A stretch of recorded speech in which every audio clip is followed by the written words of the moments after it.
and welcome to Solar Alberta's 11th annual Solar Show. Today's session is called Solar Ready Design. Please note that we have enabled closed captioning for this presentation. You can turn the captioning on in the toolbar at the bottom of your Zoom screen. We will be recording this session and making it available on our website and YouTube channel following the show. My name is Stephanie Westland, and I am the Solar Training Lead at Solar Alberta. I would like to take a minute to acknowledge that I am hosting you today and working day-to-day from Mohginstsis, also known as Calgary, Alberta, Canada, which is located in the traditional territories of the people of the Treaty 7 region in southern Alberta. This includes the Blackfoot Confederacy, made up of the Siksika, Piikani, and Kainai First Nations, the Îethka Stoney Nakoda Nations, made up of the Chiniki, Bearspaw, and Goodstoney bands, and the Tsuut'ina First Nation. Calgary is also homeland to the historic Northwest Métis and to Métis Nation of Alberta, Region 3. We're delighted to have so many people register for this event. To start, I'd like to thank MySolar for sponsoring today's session. Solar Alberta is grateful to have them as a sponsor. Today, we will be hearing from Lisa Vegi and Alicia Couto. Following the presentation, there will be a question and answer period in which you can all participate. We'll be using the Zoom Q&A for questions rather than the chat box, so please enter your questions into the Q&A section for the entire section of the presentation. Something comes up for you, just go ahead and answer it or put it in the Q&A there. Also, please click on the little thumbs up symbols to upvote questions that you like. The entire session will wrap up in about an hour and a half. To begin, I'd like to encourage all of you to check out our online trade show. To view the exhibitor booths, which include a listing of key solar-related services, contact info, and video instructions, please click on the link in the chat. Before we move forward, we are going to do a quick poll to get a sense of who we have joining us today. Please take a minute to answer the question popping up on your screen now. And while some of you are doing the poll, I also encourage you to take a minute to pop your name, land acknowledgement, and any contact info you're comfortable sharing into the chat now and throughout the event so that others can look you up on LinkedIn and you can stay connected. Excellent. Thank you very much. It's always helpful to know a little bit about the audience before we dive in, and it looks like pretty much what we expected. 63% of you are solar or solar-related industry professionals, along with some students, policymakers, and a few solar-curious people. Thanks so much. And now, just to share a little bit about who we are. Solar Alberta is now in its 34th year of operation. We are a not-for-profit society dedicated to accelerating Alberta's transition to a just and sustainable energy future. We do so by advocating, educating, and serving as an industry and community hub for solar energy. Our membership is made up of over 240 individuals and over 160 businesses. We also have over 31,000 followers. We provide a number of services, including managing a solar directory through our website. In this way, we act as a bridge for installers, suppliers, and other solar-related businesses to connect with our customers and clients. Our directory gets over 48,000 hits each year. You can see a link to it in the chat. We are once again offering affordable courses for solar industry professionals or those looking to transition into the solar sector. Most of our courses are online on Tuesday and Thursday evenings. First up next week is Solar PV Systems Design and Modeling, which starts Tuesday, February 11th. On the first weekend in April, we are also hosting an in-person course in Calgary, Solar PV Systems Commissioning, Operations, and Maintenance. And we are once again offering our solar training course bundle, which includes 3 of our technical courses at a discounted rate.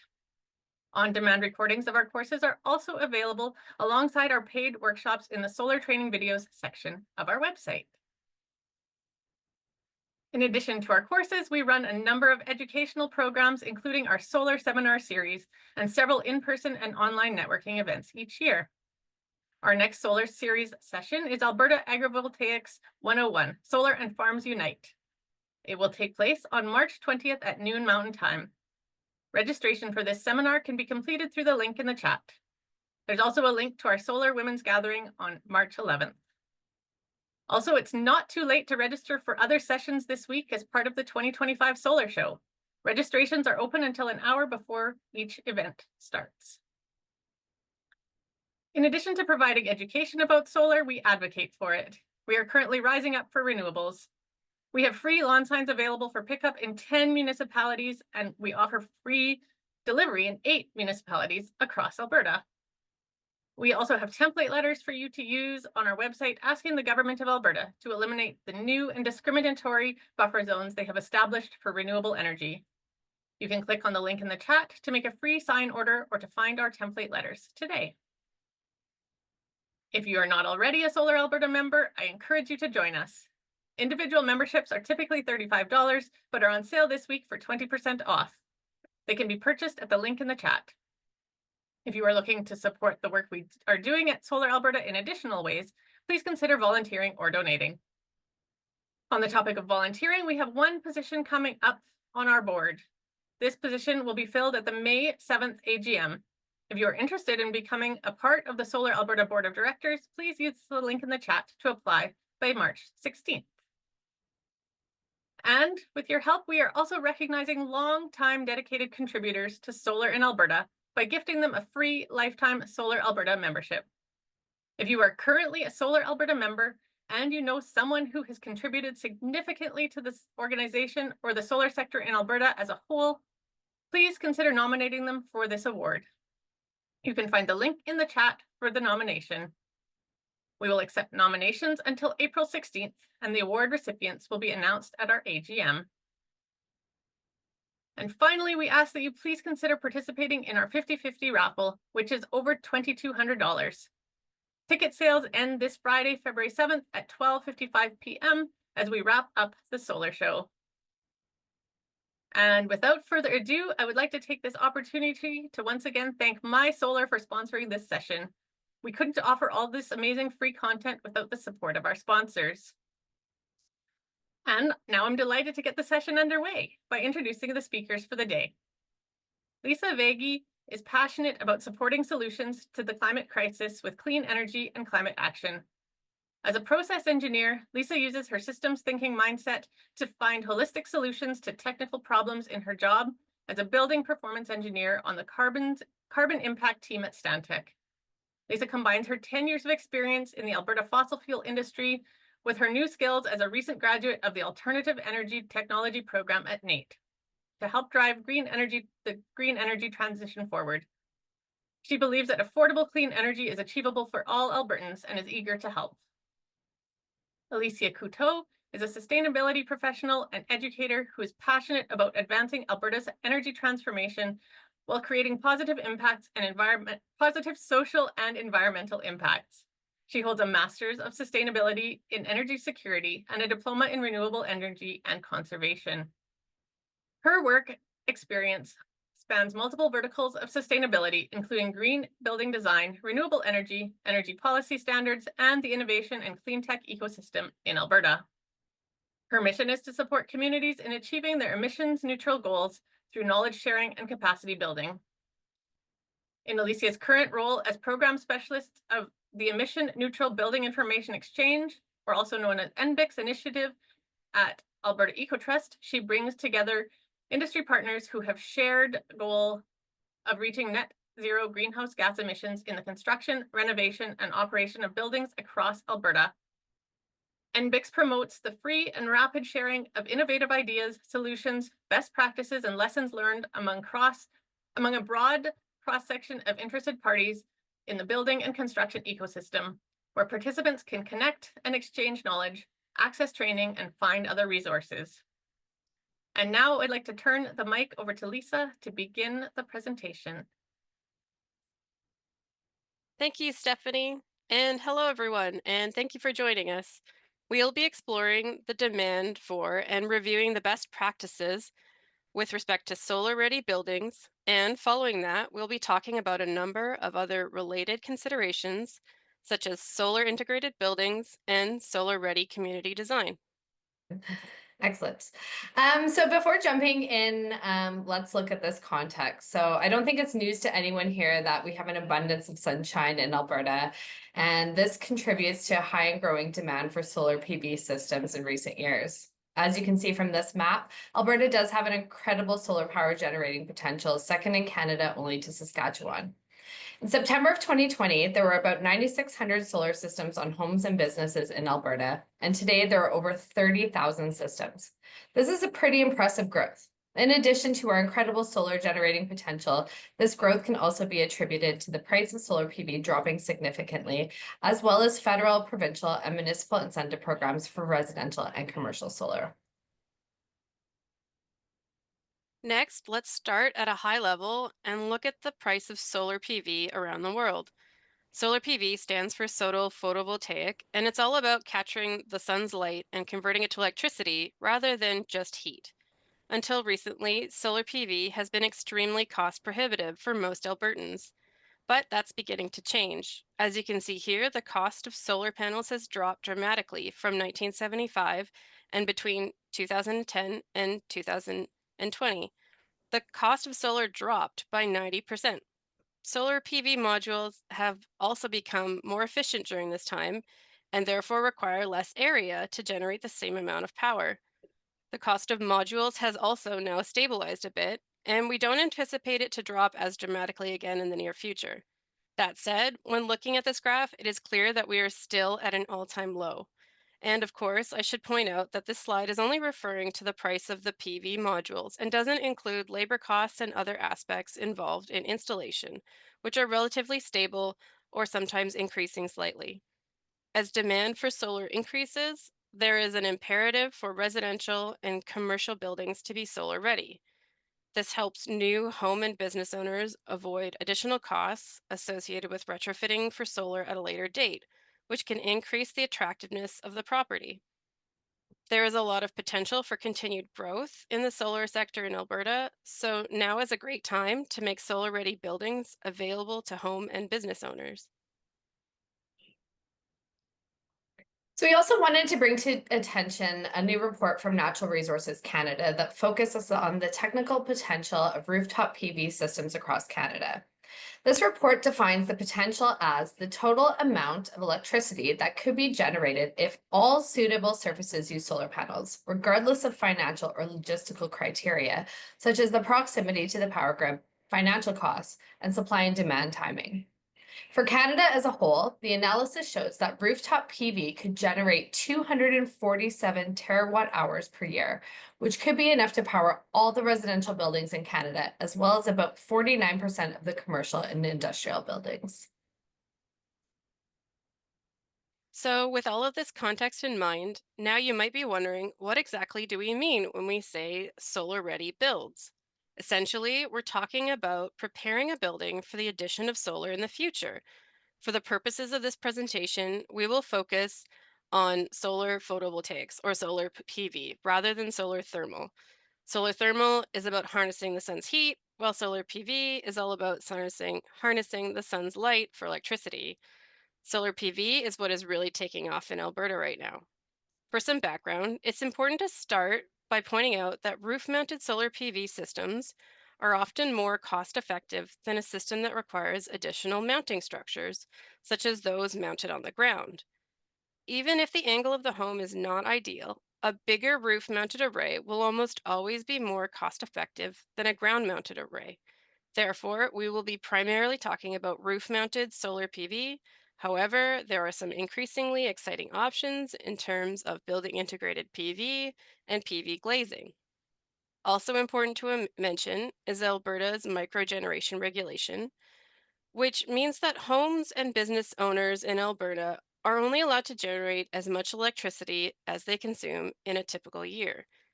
This consumption factor will cap the size of the installation. The higher the building's consumption, the larger the solar PV system may be permitted by the microgeneration regulation. We have an entire seminar about that regulation, which you can find on our YouTube channel if you're curious to learn more. Now let's review some of the key considerations in developing a solar-ready build. One important procedural consideration for successful solar-ready builds is making sure that all parties are aware of the solar-ready requirements and to coordinate throughout the entire life of the project. Everyone involved needs to understand that the solar-ready project plan from initial design to commissioning.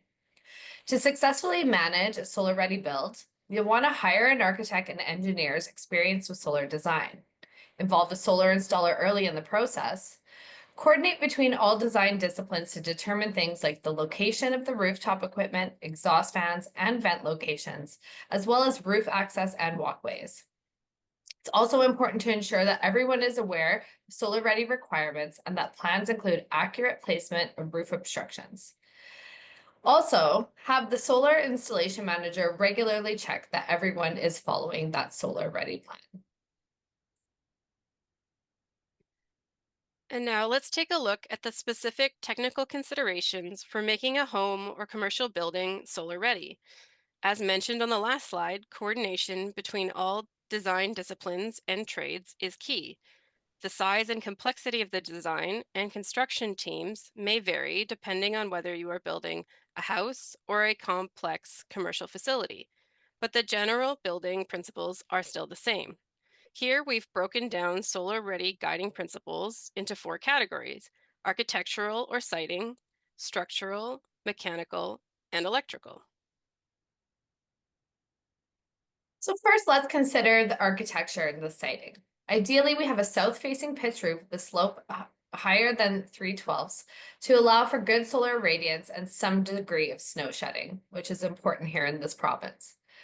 The roof should be relatively simple in shape so that the area can be maximized for solar on the south-facing side. Generally, we recommend avoiding complex gables like the ones in this picture. Gables might look nice initially, but they really hurt the rooftop solar PV potential and also look less appealing with solar on them. For homes, asphalt shingles or standing seam metal roofs are typically ideal roofing materials.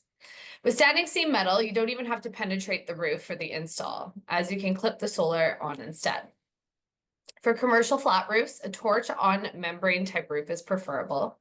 While TPO roofs are great for reflecting sunlight and keeping the building cooler, they can get pretty slippery in the winter and they can pose a hazard. Tar and gravel roofs also pose structural and installation challenges for solar racking. Buildings, trees, and other tall objects to the south of the roof should be considered as they may significantly shade portions of the roof. If there is shading, there are some products that are better adapted for shade, like microinverters, but less shading is always better. These are the ideal conditions for solar PV, but if the site doesn't meet all these criteria, we're definitely not saying it's bad site for solar, but solar designers and installers can accommodate a range of conditions. However, if you're designing a solar-ready building from scratch, take these steps as it will make it easier and more financially advantageous to install solar on the building. So here we have some images where we've contrasted to show you how inefficient and relatively unattractive a poorly oriented and gabled roof installation is compared to a solar-ready build. This is no offense meant to the homeowner with the more complex shape, and it is still great that they went ahead anyways and adopted a solar array despite their roof structure. So here are some more contrasting images we've put together to help show the difference. The garages and garage units shown in the image on this slide are from Blatchford neighborhood in Edmonton. They had a lovely design for solar until they went and popped up some unnecessary peaks and ruined their solar potential. Some folks in the solar sector call these peaks or gables that serve no purpose spurious peaks. While some of the architectural considerations I just described are not necessarily essential, these structural considerations are crucial because if the roof cannot accommodate the additional weight from the solar system, it can be costly or even impossible to install solar. Because additional structural reinforcement will be required and or special solar products, this will be required to lighten the load. Typically, about 3 pounds per square foot is recommended for attached flush mount systems, which is when solar modules are mounted directly onto the roof, and about 5 to 8 pounds for ballasted systems, which is when the racking is held in place with cinder blocks or other weights to keep it on the roof. This is not typically an issue for residential roofs, but it is also very important to consider for commercial roofs and can be a problem for garages where standards are not typically as high. Your solar designer, installer, or solar racking company will be able to provide an estimate of load considerations. So similar to architectural considerations, When taking mechanics into mind, you'll want to ensure that any roof obstructions, such as plumbing vents, exhaust vents, gas lines, and such for commercial roofs, are grouped to the north side or as close to the ridge line of the roof as possible. Also, these types of vents can cause shading, so it's best to think about their location in the planning process in order to create a maximum area for solar. Grouping the vents during the planning and building phase can save the owner a significant amount of money later on because moving vents and plumbing stacks can be costly and sometimes it's just not feasible. This is particularly relevant for commercial flat roofs when large mechanical units or gas lines are installed on the roof, but also true for residential roofs. This picture is a great example of the problems associated with vent placement that hasn't been pre-planned with solar in mind. All those vents scattered across the roof makes placing solar panels both more difficult and less attractive. And again, not to harp about beauty, since since beauty does lie in the eye of the beholder, but we can't just help but contrast these relatively unattractive arrays with roof obstructions in bad locations, as compared to a nice solar-ready build. Vents, chimneys, and skylights can make an array look a bit awkward, so it's always best to think ahead about placement if you can. And of course, there's a lot to think about in terms of electrical service to the building. First, ensure that there is adequate space to install the solar inverters in the main electrical room. You'll want to leave an open space on the wall about 2 feet wide by 3 feet tall for a typical residential installation. Commercial installations will require more room depending on the size of the system. For residential systems, a minimum 1-inch sized conduit with a pull string should be installed between the main electrical room and the attic. The conduit should be smooth and not include any 90-degree angles, and the conduit should be above the insulation, and the main electrical room conduit should be easily accessible. The conduit should be run so that it is easy to pull the cable for the solar installation through it in the future. Cap, seal, and install all conduits to meet current code. Running this conduit will save the homeowner a significant amount of time later on if they decide to install solar. You'll also want to upsize the main electrical panel bus rating relative to the main breaker rating. For example, if you have a 200 amp main breaker for the house, then the bus rating should be upsized to meet the next size up, which is 225 amps. This will ensure that the electricity service can handle the flow of more power from the solar system. Upsizing the panel bus rating at the beginning of a project saves a lot of cost and hassle compared to retrofitting it later.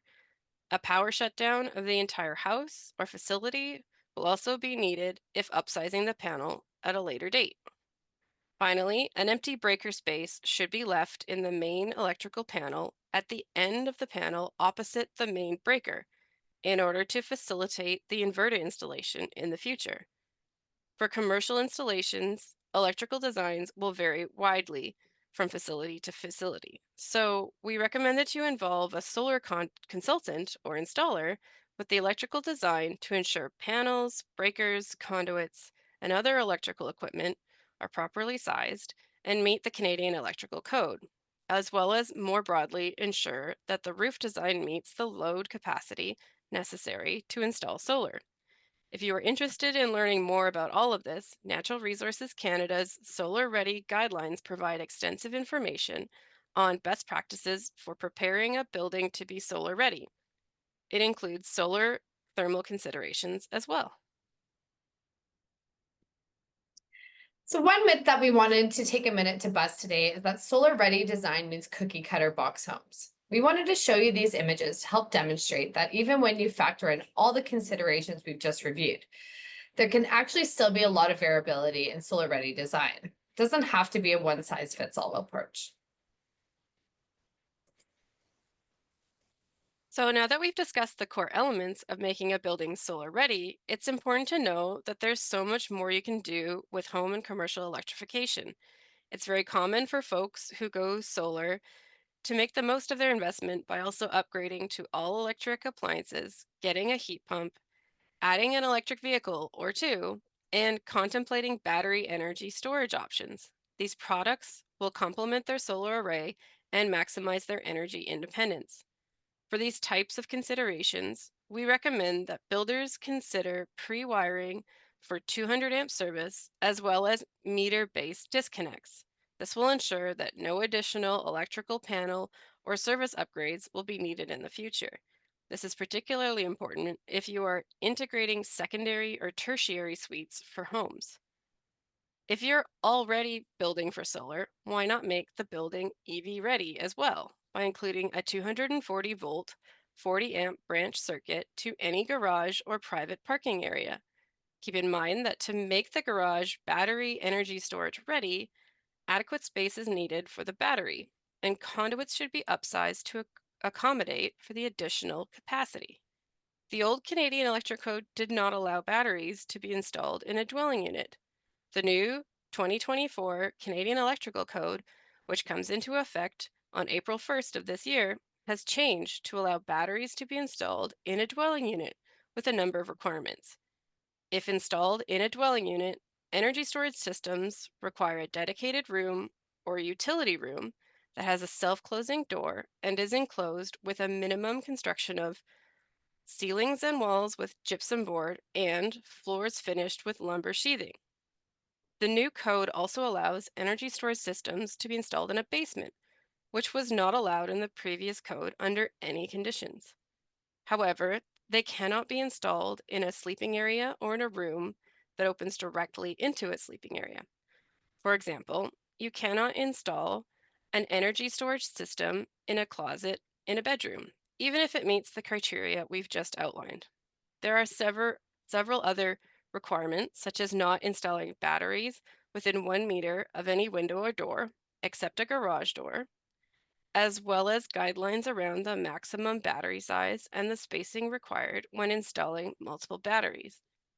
In addition to these requirements, if the energy storage system is installed in a multi-residential building, such as an apartment or housing cooperative, the dedicated room needs to have a minimum 1 hour fire rating. This basically means that it is constructed with 2 layers of type X or type C drywall, which is used in spaces that require a fire rating.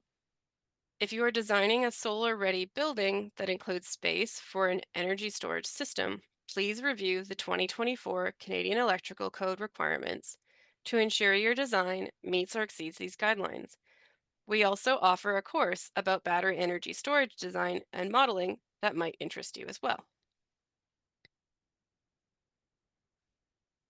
And of course, I would be remiss if I did not mention that it is possible to purchase building supplies such as roofing, siding, windows, railings, and awnings that have solar PV integrated directly into them.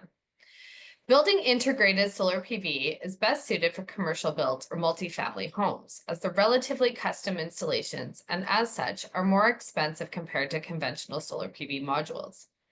They tend to have lower electricity production than conventional PV due to the orientations and tilts, but sometimes they have an aesthetic element to a building and can help large buildings get to net zero. An alternative or related roof design consideration is integrating solar for its greenhouse and shading attributes, in addition to its generating potential. Of course, creating a solar-ready rooftop garden is not nearly as affordable as a basic solar-ready roof, but we know that a lot of people are passionate about a wide variety of green building designs. And so we wanted to mention that rooftop gardens and solar-ready rooftops don't have to be an either-or choice, as you can see in this example. While all these solar-ready design considerations are extremely important and can set folks up for an easy install after purchase, there are many benefits involved when builders work with professional solar installers starting from the design stage. Not only can a solar installer help you think through all the solar-ready build considerations prior to investing your time and money into a new build, but having a partnership and a good working relationship with a solar installer from the outset can allow your clients the benefit of a one-stop shop. It's much easier for new homeowners to finance their solar systems as a standard addition to their new home financing mechanism, rather than having to put it in place as a second financing mechanism at a later date.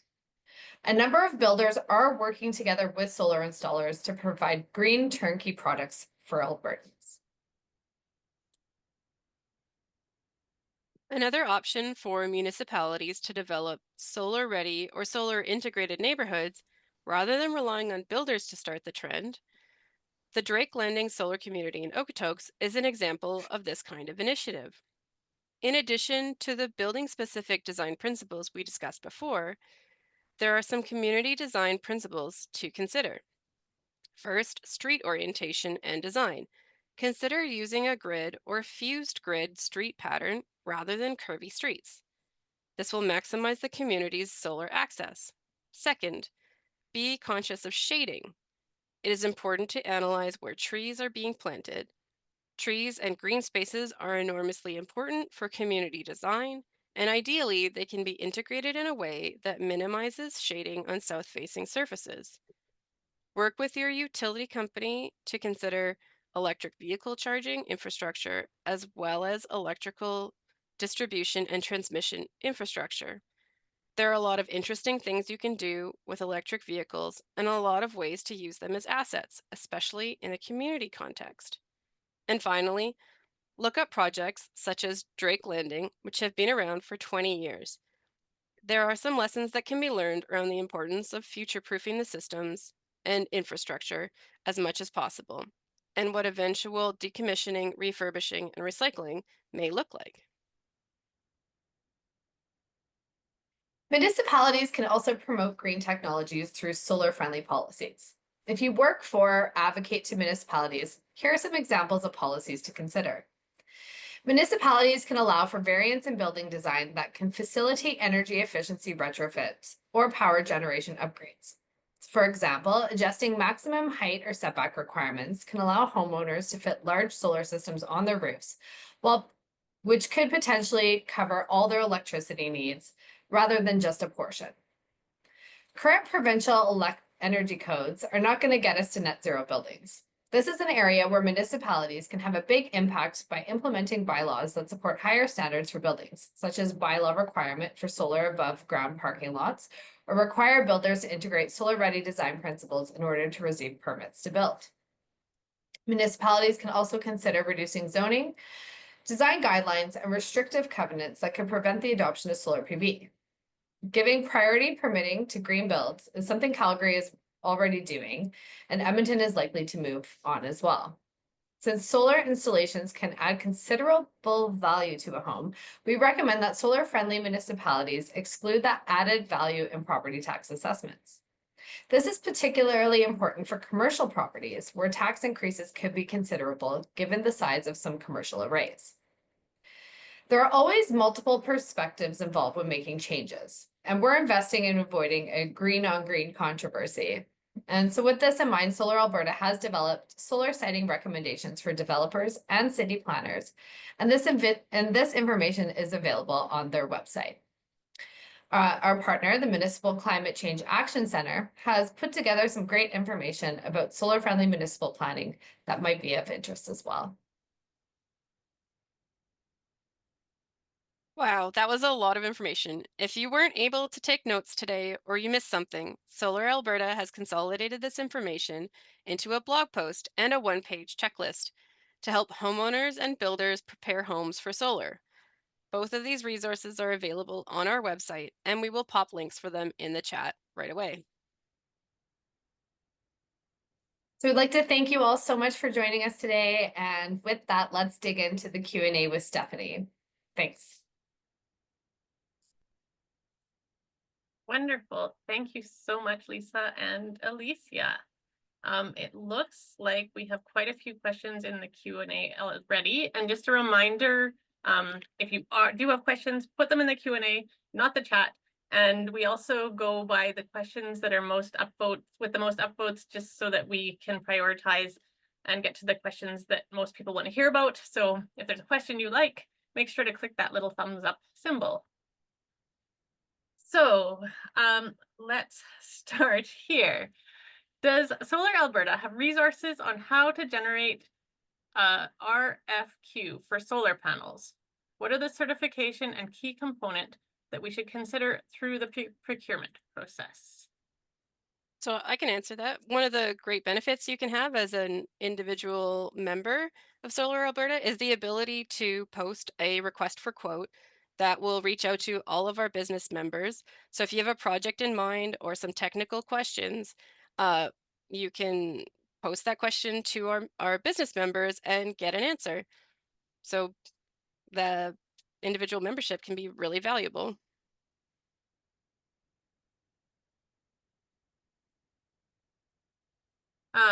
Why can't solar panels be made in a triangular format to accommodate corners and maximize the space? I don't know if we have the technical knowledge on this panel today, but if either of you do have an answer, let me know. I don't know Um, necessarily that I have an answer to that, but I think it's a really innovative idea. And I do know there are like thin film. So there's innovations currently happening out there where is solar will be created more on a thin film that might actually have more applicability to be able to cut and shape. And I'll allow Lisa to expand on that if Yeah, well, so going back to the Edmonton Convention Center, even though they don't have any triangular format, the company that was involved in building those building integrated PV does offer odd shaped panels that are integrated with windows, but they're also looking at more like building facades for more creative, you know, artistic architectural design. So they are out there, and there are vendors that are totally you know, contactable and interested in hearing from you if you're looking at building integrated PV. Okay, Bob has a few questions here. And they're sort of related. So do you, I'm assuming Solar Alberta, have a working group conversing with the Canadian Electrical Code addressing solar ready as a responsible addition to future CEC rules? And then he's asking about best practices for electrical conduit, etc. Here, the consultation with CEC would be a thought. I don't think we Um, have a formal working group. Yes, we do. Our instructor, Eric Smiley, is a member of the Canadian Electrical Code. So he does provide, he's the instructor that teaches all of our technical courses. And so he is a solar voice on the electrical code. And I know that he's been able to have a number of like a really good impact on, but I'm not sure whether they're addressing solar ready specifically. That would be a question that I'd have to ask him. For sure. We do have a number of very technical members who are, like you said, just like Eric, involved in shaping the Canadian Electrical Code. Yeah. And I believe CanRIA typically also has working groups for advocacy towards Canadian Electrical Code adjustments as well. I know there was a lot of pushback on the battery integrated or battery installation for home systems a couple of years ago. So Yeah, and part of our advocacy, we're also asking to remove the cap, the capacity cap on the microgeneration regulation as part of Solar Alberta's advocacy work. We'd like homeowners to be able to fill their roofs with solar. This is a very technical question. Does the variability of energy generation result in an inconsistent current which can damage batteries, or is it regulated by the home electrical system and the controller? That may be a question that someone more technical than any of us can answer for you. I would say, to my basic understanding, the controller and the inverter take care of that. Yes. So that would be my understanding as well. Yeah. So, but if there's any installers or people with more expertise than all of us, technical expertise, let's say, feel free to go ahead and answer that question in the chat. Now, Martin asks, can I use the battery of my electrical vehicle as energy storage for my house? Martin, I'm going to give a plug out for the batteries seminar that is happening later this week. Maybe one of my team members can put a link into the battery energy storage session that we have. It's free, just like this one. And there's people there with lots of expertise that can answer. I don't know if Alicia or Lisa want to talk to that, but I can only say that my current knowledge is that we're not allowed to export energy from our vehicles to the grid. That's not in the legislation yet, but I hope that someday it will be. And it is technically possible. It's just not allowed legally at this point. Yeah, I was gonna say vehicle to grid is definitely coming down the pipeline. It's quite been built up quite robustly in the United States. I couldn't cite exactly which states. I do believe California is one of them.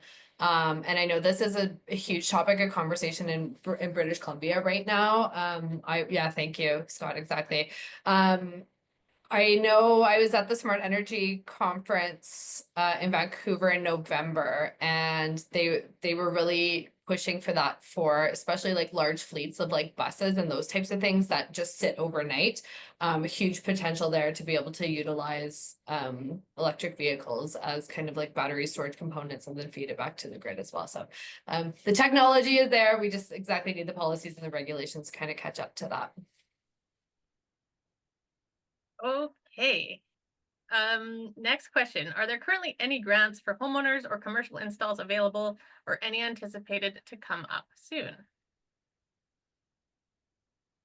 So unfortunately, Go the ahead, Lisa. Greener Homes grant has ended, but there are still other types of incentives that are not just that we can't necessarily call grants, but there is the Clean Energy Improvement Program, which transfers, it's like a loan that's paid back through your property taxes, a low interest loan. And then there is still the federal government interest-free $40,000 Greener Homes loan.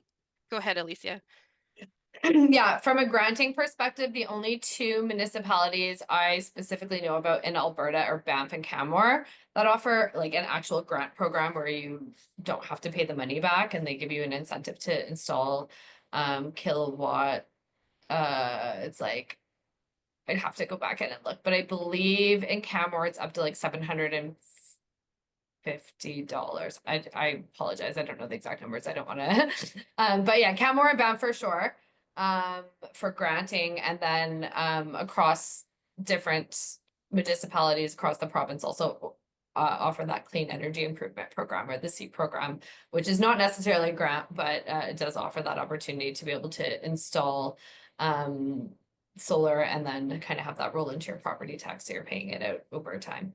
And I think Solar Alberta or the Municipal Climate Change Action Center both have pages that list every single incentive and grant program across the province. So if you're looking for more information, those are two really great sources to find more. Yeah, and one of my colleagues has just posted into the chat about our Noontime, Alberta's new incentive for industry.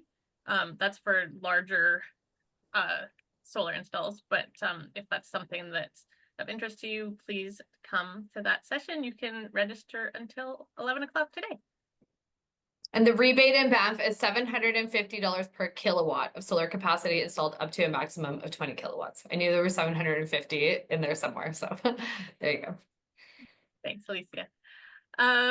Chris asks, as the current round of federal decarbonization programs wind down, what future programs are being rolled out by all three levels of government in the future? Do you want to answer that? I could take a stab at it. You can take a stab at it. I would say if we all had crystal balls and could really identify what would be coming. I mean, I know what I would like to see coming, but I don't think there's been any particular announcements specifically. I think right now, just with the state of the federal government kind of being in flux, that's really difficult to determine what the outcome of that is going to be. Of course, you know, with our current state and our provincial governments, that's kind of hard to determine what that state will be. And then from municipal levels, I think there are some really forward-thinking jurisdictions here in our province that have the ability to, you know, push the needle forward and kind of act as pathfinders. But that's as far as it's all kind of like up in the air right now, I would say. And Stephanie, you're welcome to speak to that as well. Yeah, I think the federal government did have a plan for more lower income solar grants, but with the federal election, that has all sort of that's in flux. So we'll have to see what comes down. Definitely. Um, And I in just future. wanted to add, with everything in flux, it's a great time to write to your representatives and tell them what you would like to see in the new programs down the road. Yeah. Great suggestion. And if you live in BC, you can have, they have an excellent programs for batteries right now. So not here in Alberta, but you know, it's good to know what's going on in other parts of Canada as well. C. Scott says, we are existing solar producers in Chestermere. We are developing a new home in northern Alberta, Lac La Biche, and are having trouble finding a solar contractor. What's the best way to find one? Well, I would say become a Solar Alberta member, and you'll have access to our solar directory, and you'll be able to search by your location which contractors serve your area, and you'll also be able to find installations that they've done, so you can see the great work that they've done and be really confident in who you choose to install your solar. I'm just going to add a slight correction. You don't even have, as much as we love members, and we'd love for you to join us, C. Scott, you don't have to be a member. Anyone can access our Solar Alberta directory. So you can do that without being a member.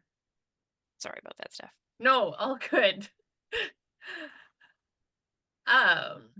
If installing a residential PV plus BESS, what is the maximum inverter current size that my system can handle without load panel upgrade? That's really technical, That's and a you should very probably technical take our question. course to learn more.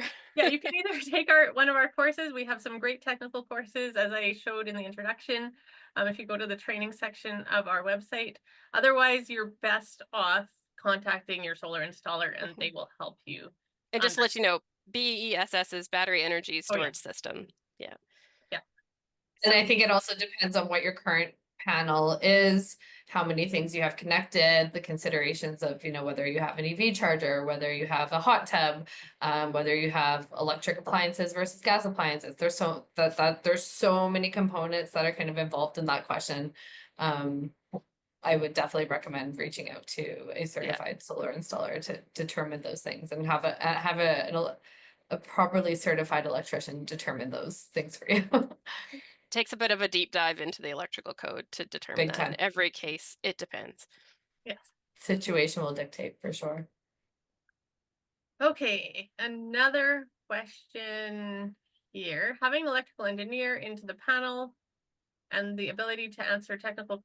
Oh, thanks for the suggestion. Feedback. So that we should have, in fairness, this panel is around solar ready design, but I do understand that it might be helpful to have someone else able to answer questions here. So thanks for the suggestion. Chris is saying that Japan will be requiring solar systems to be included as part of building code permits. Looking forward to Canada embracing the same, as it's a no-brainer to generate free energy to decarbonize Western Canada's energy mix. Yeah, I totally agree. I wish we could have that too. Paris is already, France is requiring parking lots over a certain size to have a certain amount of solar carports. So we do have at least one solar carport in Edmonton at Londonderry Mall, and I'd love to see more of those. That's definitely a commercial building investment that most likely pays off and looks great and keeps the rain and snow off your car. It's win-win-win, right?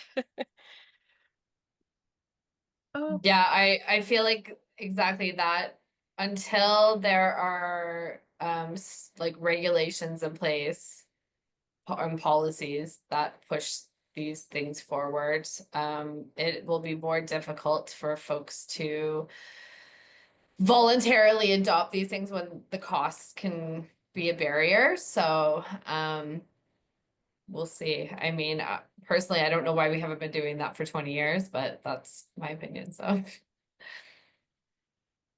yeah, and just going back to the last comment there, tomorrow we have a much more technical session called Lessons Learned on the Roof, which is featuring Eric Smiley. So if you do want to ask some more technical questions, that would be a great session to consider attending. Now, since Solar Alberta is advocating for the removal of caps on residential microgeneration, is there a plan approach to addressing the limited capacity of transformers on power lines, not Autobots. I don't want to overstep too technical. We don't have any influence on what the distribution does, but there is a lot we can do on the homeowner side to protect the limited capacity of the transformers with things like load controls, smart panels. There are many options that are already approved under the code that can help to mitigate those issues, even with a full roof of solar and not being limited by production cap. Yeah. And when the microgeneration application is submitted, they review that to make sure that there is the ability to add those extra solar systems onto that particular distribution grid. And so that might be a consideration of whether you can oversize or undersize, or you'd have to kind of just meet your requirements. Once again, things being in flux, we don't know what the new rules are going to look like and how things could change or potentially not change. So it's all speculation at this point, I guess. But that would be a consideration within the microgeneration application for sure. Thank you. Graham asks, with the new electrical code for batteries being implemented on April 1st of 2025, does that translate to the start date of allowing residential battery backup system installations for homeowners? I would like to let Eric answer this because Well, he's an yeah, electrical I mean, engineer. I can take a bit of a stab at that, Graham. I guess you're already allowed to have residential battery backup system installations. But if you're planning one, the new electrical code allows for these new considerations that we spoke about on that slide. And so if you're planning battery backup, it makes sense to follow the new regulations, which are a little bit more loose and allow for a bit more different placement of batteries, because you couldn't put them in your basement before. You couldn't you had to have them either in a separate location outside your house, that sort of thing. So again, a plug for our batteries session, which it happens to be tomorrow at noon, intro to solar energy storage in Alberta. Feel free to join us then. And if you want to take a much deeper dive into batteries, there's also the battery course, which starts on March 11th, I believe, for 4 nights. I also think Graham is asking about, is there a delay in, because even though the code is effective April 1st, he's asking if there's a delay. And I'm not an electrical engineer or an electrician, so I can't answer that exactly. So have to. Yeah, and I do believe if the new start date for the new Canadian electrical code being adopted in Alberta, that would be the start date to say moving forward after April 1st, the new Canadian electrical code rules are now in place. So I think the short answer to that is yes, as of I April would 1st, believe once so. Canadian electrical code is implemented. Yeah, I'm not aware of any other kind of delayed or staged implementation of the electrical code, but I could be wrong. Any information on virtual power plant options or considerations while building? There is a company in Alberta that is trying to push forward virtual power plants. I think it's called Solaricity or Solartility? Yeah, that's it. Yeah. Yeah, so they are working on building a virtual power plant. So contact them if you're interested in joining their virtual power plant and see if it's the right fit for you. Okay.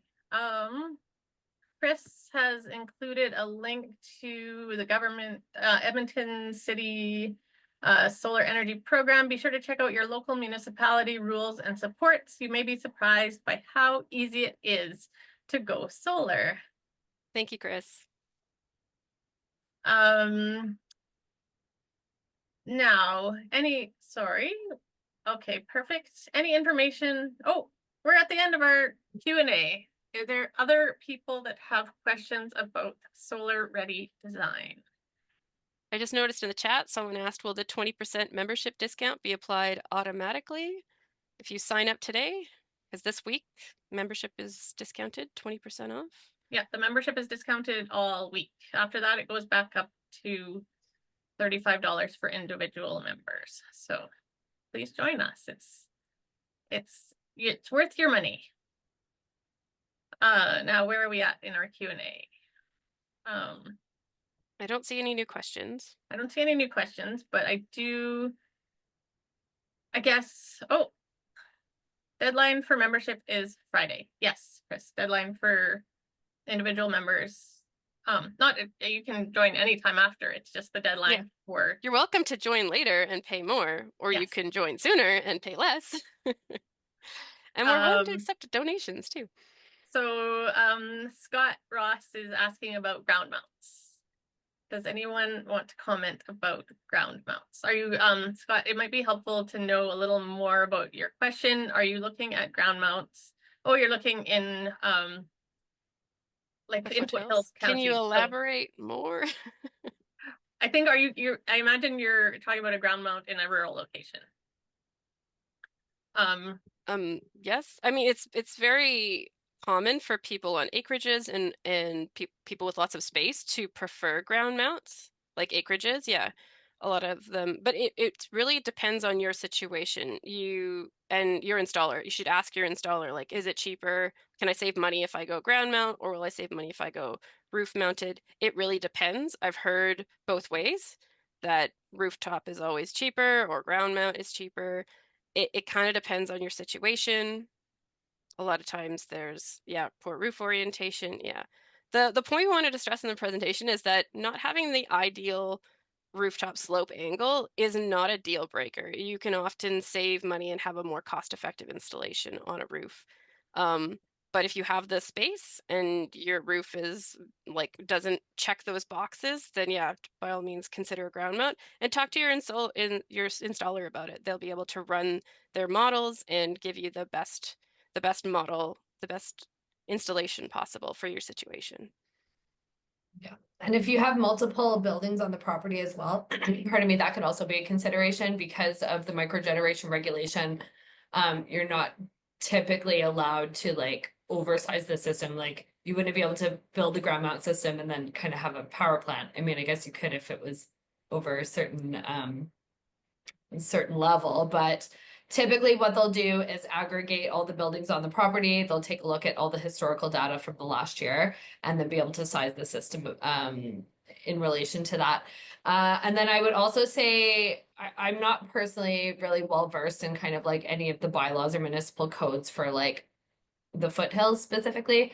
So you'll definitely want to reach out to an installer that knows all the ins and outs of bylaws and whether that's even possible to build a ground mount system. And then the third consideration I would say is you want to keep in mind that a ground mount system is typically going to cost a lot more than a roof mounted system just because of the racking and the digging, and there's all these extra kind of construction components that are necessary. But definitely a possibility to be able to do that. Yeah, and I've also, Scott, I popped in the link to Friday's Solar on Farms in Alberta, which is more about rural solar. So it might be helpful. That's from 12 to 1 on Friday afternoon. So that might be a worthwhile session to attend for you as well. Mm-hmm. There's another new chat and a new question in the Q&A about the residential cap. So everyone, can I read out the question? Yeah. I think it's just helpful for the recording later. So everyone seems to be rooting for the residential cap removal. But is the cap not more about a fairness for residents? What if my neighbor is allowed to install a max system and would reach the transformer limits in the neighborhood? I would then not be able to install solar at all. So my answer to that is that we can manage those limits and those situations with load managers that restrict when the system is taxed. So we can add current sensors on that branch, and so that way we can maximize the generation and still keep it fair and allow everyone access to generate off their roofs.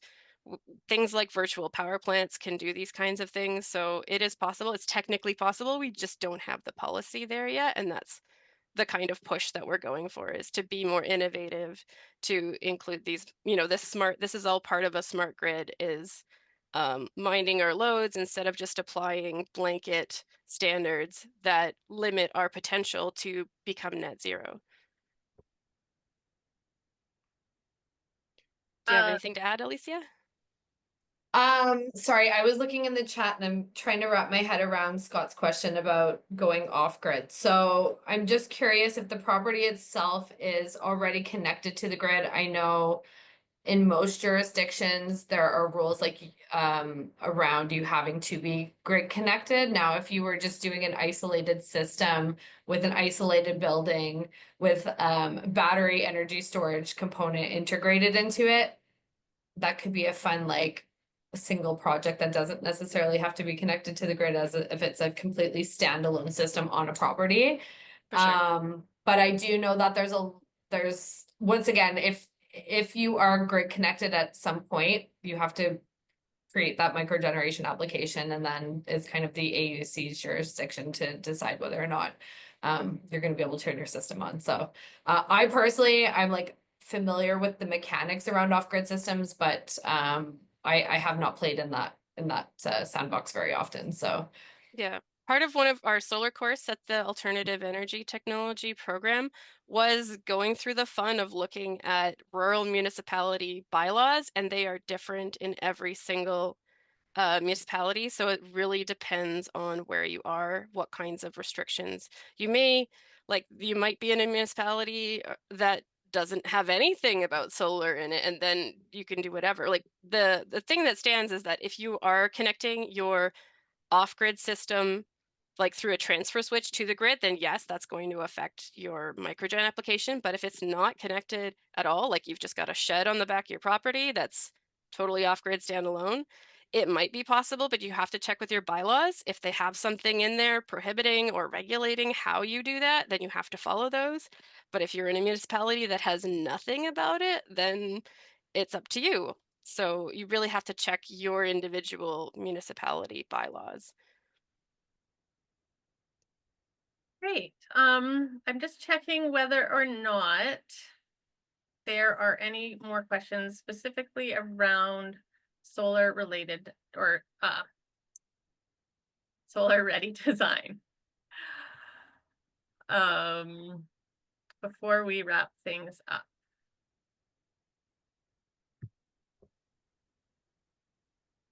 Seems like no. So remember that you can always have access to the resources on our website. You can reach out to Solar Alberta. You can check our directory to connect with solar installers. Alicia and Lisa, do you have anything else that you want to say before we wrap up? Just thanks for having me, and everyone's been great. Thank you for all the questions. and I just threw my LinkedIn in the chat as well. So always happy to connect with people and kind of facilitate these discussions. I would say if you are thinking about building a home, having these considerations right from the get-go is super important, even if you're not interested in installing solar like immediately. Building those considerations in. Although if you're building a home, I would say definitely try to maximize your solar capacity as much as possible. It shocks me to see all these infills going in Calgary, and that's just clearly not even a consideration. I think typically people would prefer to put their money into granite countertops and those types of things. So I hope from a consumer perspective that mind shift starts to change a little bit. I would say if you are a solar installer or a builder on the call, building those relationships among each other is also a really effective way to kind of like help push the needle forward. I'm always in this mindset of it's not in us versus them, but how can we all work together collaboratively to make it the best world for all of us. So I guess that's my final thoughts. Thank you both so much. And just one last final thank you to My Solar, who made it possible to offer this session for free today. So we're grateful for their sponsorship. And thanks everyone for coming, and we look forward to seeing you again at some of our other events.